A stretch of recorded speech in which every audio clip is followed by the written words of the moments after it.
दोस्तों पैसा कमाना जितना मुश्किल होता है उससे भी ज्यादा मुश्किल होता है उसकी बचत करना। हम सब अपनी सामर्थ्य के अनुसार हर महीने पैसा कमाते हैं, लेकिन वो कहाँ खर्च हो जाता है इसका अंदाजा हमें नहीं लगता। खर्चे को नियंत्रण में रखें। आपको हमेशा याद रखना है कि जब भी आपकी आमदनी बढ़े उसके साथ कभी अपने खर्चे को मत बढ़ाइए। जिस तरह से आप पहले अपना काम चला रहे थे उसी को जारी रखिए, ताकि बढ़े हुए पैसे को आप अपनी सेविंग बना सके। चादर जितनी हो उतने ही पैर फैलाने चाहिए।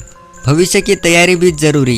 दोस्तों यह सच है कि हमें वर्तमान में जीना चाहिए, लेकिन भविष्य की हर परिस्थिति के लिए खुद को तैयार भी रखना चाहिए, क्योंकि वक्त का कुछ पता नहीं होता। आज वो अच्छा है तो कम खराब हो सकता है, और आज खराब है तो कल अच्छा हो सकता है। हर परिस्थिति के लिए तैयार रहना चाहिए। विपरीत परिस्थिति में हमेशा पैसा ही साथ देता है। इसी सोच के साथ पैसे को बचाने का प्रण लीजिए।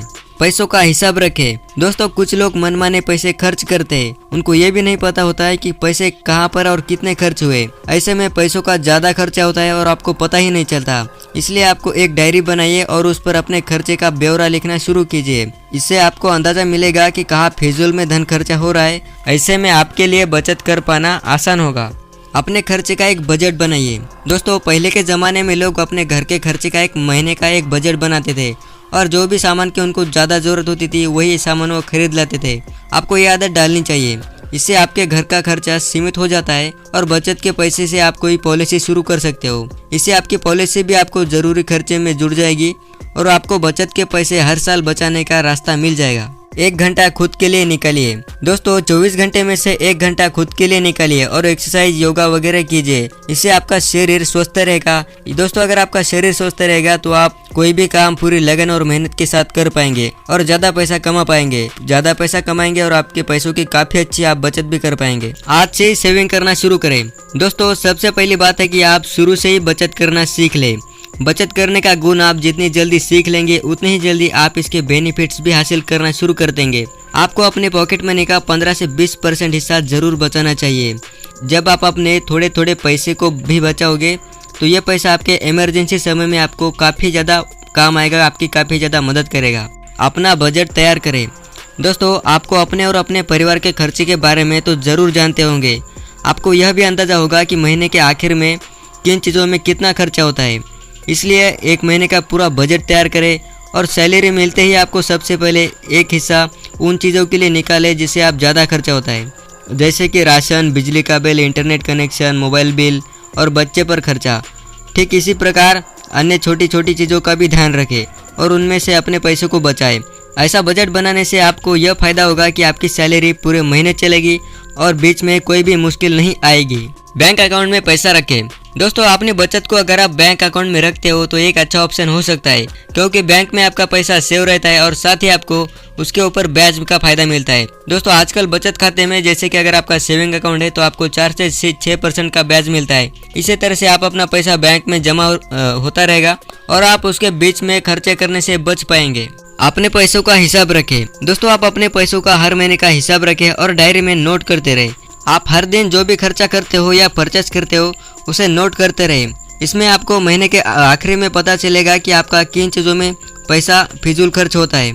आपको इससे यह फ़ायदा होगा कि आपको अपना बजट बनाने में आसानी होगी और अपनी ज़रूरतों का भी अंदाज़ा लग जाएगा और पैसे बचाने का आइडिया भी आने लगेंगे।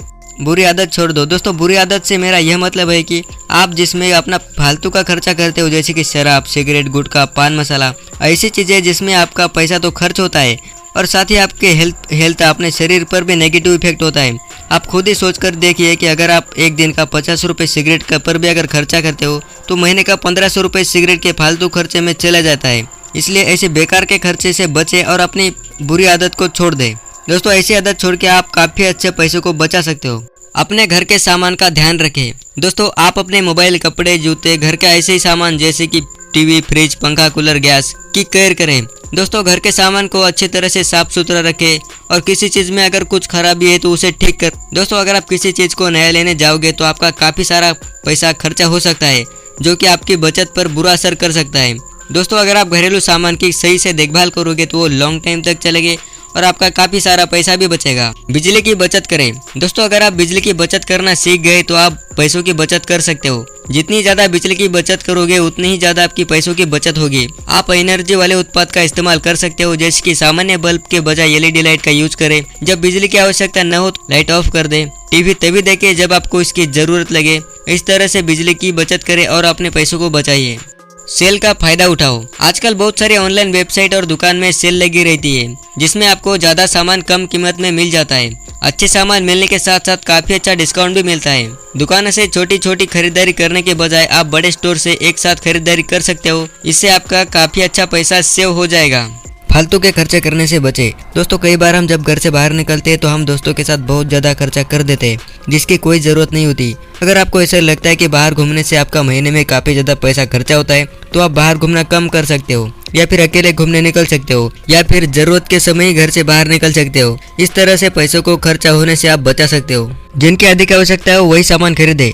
दोस्तों, बचत का सामान्य सा नियम है कि पहले वही सामान खरीदे जिसकी बहुत ज्यादा आवश्यकता होती है। मतलब यह है कि बेवजह फालतू की वस्तुओं को खरीदने का कोई मतलब नहीं होता। आप सिर्फ वही सामान खरीदे जिसकी आपको बहुत ज्यादा जरूरत हो। एग्जाम्पल के लिए मान लेते हैं, अगर आपके पास एक बहुत अच्छा मोबाइल है और वो अच्छे से वर्क भी कर रहा है।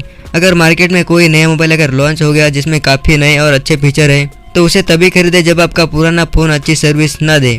इस तरह से हर चीज को सोच समझ कर खरीदे। पैसों को इन्वेस्ट करें।